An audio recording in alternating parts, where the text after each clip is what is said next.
குருமணிகண்டன் ஜோதிடர், பாலக்காடு.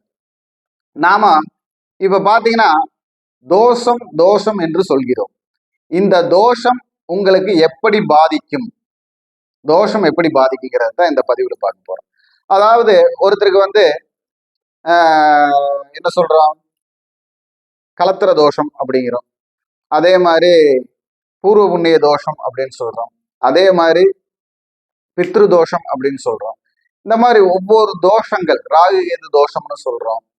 இந்த மாதிரி ஒவ்வொரு தோஷங்களும் எப்படி பாதிக்குது, எந்த மாதிரி பாதிக்கும், அது யாரை பாதிக்கும், ஒரு ஜாதகத்துல இந்த தோஷங்கள் இருந்தா யாரை பாதிக்கும், ஜாதகரை பாதிக்குமா, இல்ல அங்க வரக்கூடிய உறவுகளை பாதிக்குமா, இல்ல கலத்திர தோஷம்னு சொல்றப்போ கலத்திரத்தை பாதிக்குமா, இது யாரை பாதிக்கும், எந்த உறவை பாதிக்கும், எந்த உறவுக்கு உண்டான கலத்திரத்தை பாதிக்கும், எந்த உறவுக்கு உண்டான தொழிலை பாதிக்கும், எந்த உறவுக்கு உண்டான செயல்பாட்டை தடுக்கும் அப்படிங்கிறத தான் நம்ம பார்க்க போறோம் இந்த பதிவுல. தோஷம் இருக்குன்னு வச்சுங்களேன், இந்த 7ஆம் இடத்தில் இருக்கக்கூடிய கிரகம் யார், இந்த 7ஆம் அதிபதி எந்த கிரகத்தோட போய் சேர்ந்திருக்கிறார் அப்படின்னு பாத்துங்க. இப்போ பொதுவே ஒரு கலத்திர தோஷம் அப்படின்னு எடுத்துங்களேன். இப்போ 7ஆம் இடத்து அதிபதி சுக்கிரன் எடுத்துக்கங்க. 7ஆம் இடத்து அதிபதி சுக்கிரன். அப்போ இந்த 7க்கு உண்டான அதிபதி போய் உங்களுக்கு 8ஆம் வீட்டுல புதனுடைய வீட்டுல உட்காந்துருக்காரு. இந்த புதன் வந்து 8கூடைய புதன் வந்து 7ல வந்து பரிவர்த்தனையாகி உட்காந்துருக்காங்க. அப்போ இவங்க 7ஆம் பார்வைய செவ்வாய் வீட்டை பாக்குறாங்க, விருச்சிகத்தை பாக்குறாங்கன்னு வச்சுக்கீங்களேன். இந்த விருச்சிகத்தை பார்க்கும் பொழுது, இந்த விருச்சிக ராசியை பார்க்கும் பொழுது, இந்த ராசியில் வந்து எந்த கிரகம் உட்கார்ந்துருக்குதோ அந்த கிரகத்துக்கு உண்டான உறவு முறை எதுவோ அந்த உறவு முறைகளுக்குள்ள கலத்திரத்துல தோஷம் இருக்கும். என்ன தோஷம்னு எடுத்துக்கலாம். இப்ப வந்து அங்க வந்து சந்திரன் நீச்சமாய் உட்கார்ந்துருக்கிறாருன்னு வச்சுக்கீங்களேன். இப்போ விருச்சிக ராசியில சந்திரன் உட்கார்ந்துருக்காரு. சந்திரனை பார்க்கும் பொழுது தாய்க்கு கலத்திரத்தில் தோஷம் இருக்கும். ஜாதகருக்கு அல்ல. கலத்திர தோஷம் யாரை பாதிக்கும், தாய்க்கு பாதிக்கும். அப்ப தாய்க்கு எப்படி பாதிக்கும், சிலப்போ தாய் வந்து அந்த தாய் வந்து இந்த ஜாதகருடைய தந்தைக்கு 2வது மனைவியாக இருப்பார். இல்லைன்னா அந்த ஜாதகருடைய தந்தைக்கு 2 மனைவி இருக்கும். அதே மாதிரி இல்லைன்னா இந்த தாய் கஷ்டப்பட்டு குடும்பத்தை பார்க்கக்கூடியவராக இருப்பார். தந்தை வந்து குடும்பத்தை பார்க்கக்கூடியவராக ஒரு தானே சம்பாரிச்சு தானே செலவு செய்து ஜாலியாக இருக்கக்கூடிய ஒரு சூழ்நிலையாக இருக்கும். அதே மாதிரி கலப்பு திருமணம் செய்த அமைப்பு வந்திருக்கும் தாய்க்கு. அதே மாதிரி அந்த இடம் சகோதரத்துவத்துடைய வீடு, செவ்வாயுடைய வீடு. அப்போ அந்த செவ்வாய்ங்கிற சகோதரத்துவம் ரத்த சொந்தத்துல பிறந்தவங்களுக்கு கலப்பு திருமணம் வரல. கலத்திர தோஷங்கிறது எப்படி சம்பவிக்குன்னு நான் சொல்றேன். அந்த கலத்திரத்துக்கு கூட பிறந்த சகோதரிக்கு சகோதரனுக்கு கலப்பு திருமணம் வந்து சகோதரியோட திருமணத்துல பிரிவு வரலாம். அதே மாதிரி சகோதரனுடைய திருமணத்துல பிரிவு வரலாம். இந்த மாதிரி பிரிவுகள் தோஷம் அப்படிங்கிறது யாருக்கு நடக்குன்னு ஃபர்ஸ்ட் தெரிஞ்சுக்கணும். அட இல்லப்பா, உனக்கு சனி சந்திர புனர்ப்பு தோஷம் இருக்கு, அந்த புனர்ப்பு தோஷத்துல சனி சந்திரன் வந்து 7ஆம் அதிபதியை பார்க்கிறாரு, இல்ல புனர்ப்பு தோஷத்துக்கு சனி சந்திரனுக்கு வீடு கொடுத்த அதிபதி யாரோ அவரு போய் 7ஆம் அதிபதியை பார்க்கிறாரு, அப்போ உனக்கு திருமணம் 2 ஆகும், இல்ல திருமணத்துல பிரச்சனை வரும், திருமணம் ஆகாது. இதுதான் கலத்திர தோஷம் அப்படிங்கிறது அல்ல. கலத்திர தோஷம், கலத்திர தோஷம் என்பது கிரகங்கள் எந்த உறவை சுட்டி காட்டுகிறது அந்த உறவுக்கு அந்த தோஷம் ஏற்படும். இதுதான். அதே மாதிரி புணர்ப்பு தோஷம் அப்படிங்கிறது நாம் ஒரு ஆளை புணர்ந்த பிறகு ஏற்படக்கூடிய தோஷம். புணர்ப்பு தோஷம் என்பது புணர்ந்ததுக்கு அப்புறம். அப்ப நம்ம ஒரு தாம்பத்திய உறவு எப்ப ஏற்படுத்துறோம், திருமணமான பிறகு. இல்லைன்னா திருமணம் ஆகாத முன்பு நாம வந்து ஒரு தாம்பத்திய உறவை வந்து ஏற்படுத்தினோம்னா அதுவும் ஒரு தோஷமாக நம்மை பாதிக்குது.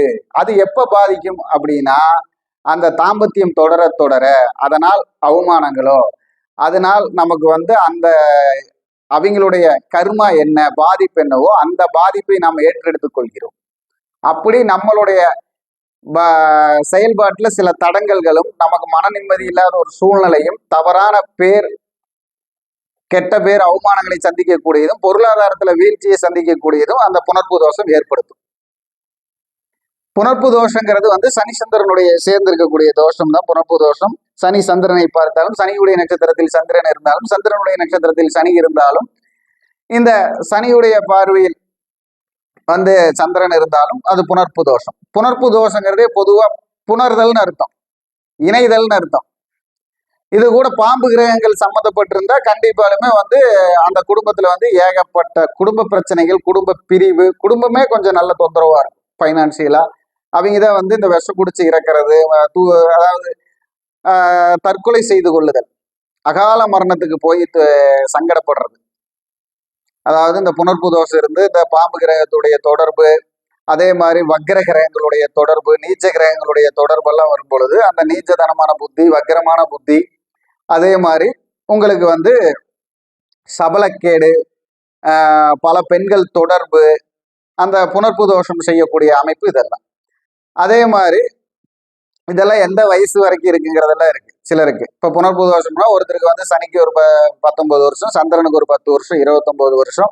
அவங்க போய் அனுபவ கிரகங்கள் வீட்டில் இருக்கிறார்களா, மதிமயக்கும் கிரகங்களோடு இயங்கி இருக்கிறாரா, மயங்கும் கிரகத்தோடு இயங்கி இணைந்திருக்கிறாரா, எந்த வீட்டில் இருக்கிறார்?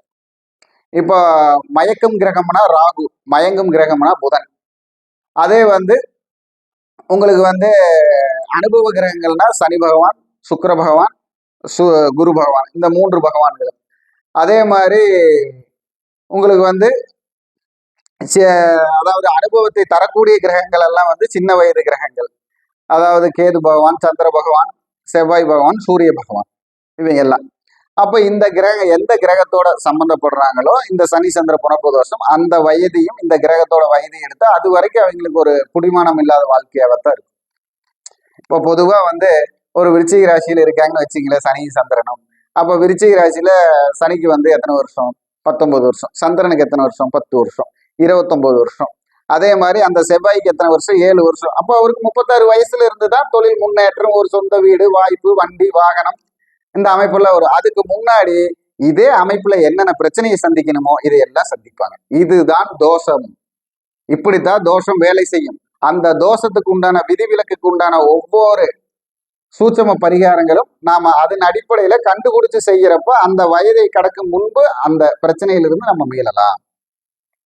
ஏன்னா இதெல்லாம் பொது விதி நடக்கும். இந்த பிரச்சனை கண்டிப்பாக அந்த குடும்பம் அனுபவிக்கும், அந்த நபர் அனுபவிப்பார் அப்படிங்கிறது உறுதியான தகவல். நீங்க இந்த சனி சந்திர புனர்ப்பு தோசை ராகு இதோட பிடியில் இருக்கிற வீட்டுல எல்லாம் பாருங்க அகால மரணம் இருக்கும், இருக்காமலே இருக்காது. அக்கா தங்கச்சி அண்ணன் தம்பி யாரோ ஒருத்தர் அந்த பாதிப்பை அனுபவிப்பார்கள். அப்போ இந்த சூழ்நிலை எப்படி வருது இதெல்லாம் வந்து நீங்க வந்து அதுக்கு தகுந்த பாவ ரீதியில செயல்பட்டா வெற்றி பெறலாம், நம்ம தப்பிச்சுக்கலாம். அந்த குணம் எங்க இருந்து பாதிக்குது, எந்த இடத்தை தடைப்படுத்துது, அந்த தடைக்கு இப்போ ஸ்பீடா போனா பிரேக் அடிச்சா நிற்கும் வண்டி. அப்போ ஒரு ஸ்பீடு பிரேக் போட்டாலும் ஸ்பீடு பிரேக்கை பார்த்தாலும் வண்டி நிற்கும். வண்டியில் இருக்கிற பிரேக் இல்லாம ரோட்ல ஸ்பீடு பிரேக்னு ஒண்ணு இருக்கு. அந்த மாதிரிதான் பரிகாரங்கள். தலையில அடிச்சுக்கிட்டே வர்றப்போ தலைவலி போறதுக்கு ஒரு பேராசிட்டமால அனாசினா வாங்கி சாப்பிட்றோம். அப்படி இல்லை தலை வீங்கிருச்சு டாக்டர்கிட்ட போய் ஆயில்மெண்ட் போடுறோம், இல்லைன்னா ஆப்ரேஷன் பண்றோம். இதுதான் பரிகாரம். அப்போ அந்த மாதிரி ஒரு நமக்கு ரிலீவ் இருக்கும், நமக்கு ஒரு விமோச்சனம் இருக்கும். அந்த விமோச்சனம் எப்படி செயல்படுத்துறதுங்கிறது தான் தோஷத்தை சரி செய்தல் பரிகாரம் அப்படின்னு சொல்றோம். இந்த மாதிரிதான் தோஷங்கள் வேலை செய்யும். வேற இந்த கலத்திர தோஷம்னா 7ஆம் இடத்துல ராகு கேது இருந்தா கல்யாணம் பண்றப்பதான் பிரச்சனை அப்படிங்கிறது இல்லை. அந்த கல்யாண வாழ்க்கையில தான் பிரச்சனைங்கிறது இல்லை. அதே மாதிரி ஒரு 10ஆம் அதிபதியோட சேர்ந்து இருக்காருன்னா தொழில தான் பிரச்சனைங்கிறது இல்லை. அதே மாதிரி ஒரு லக்னாதிபதி கூட சேர்ந்திருக்கிறார் ராகு கேது சனி சந்திரன், அதே மாதிரி சூரியன் செவ்வாய், இந்த மாதிரி ஒவ்வொரு தோஷங்களும் சொல்லக்கூடிய ஒரு அகாலமான தோஷங்கள் எல்லாம் அந்த நபருக்கே நடக்குங்கிறது இல்லை, அந்த குடும்பத்திலும் நடக்கும், நபருக்குத்தான் நடக்குங்கிறது இல்லைன்னு சொல்லி வணக்கம். வாழ்க வளமுடன், வாழ்க வையகம். எனது பெயர் குருமணிகண்டன். எனது ஊர் பாலக்காடு, கேரளா. எனது மொபைல் நம்பர் 8593970214 8835155656. என்னை தொடர்பு கொண்டு முன்பதிவு செய்து கொள்ளுங்கள். ஜாதகம் பார்க்க எல்லா நேரமும் உங்களுடன், காலை 9 மணி முதல் மாலை 5 மணி வரை. வணக்கம். வாழ்க வளமுடன், வாழ்க வையகம்.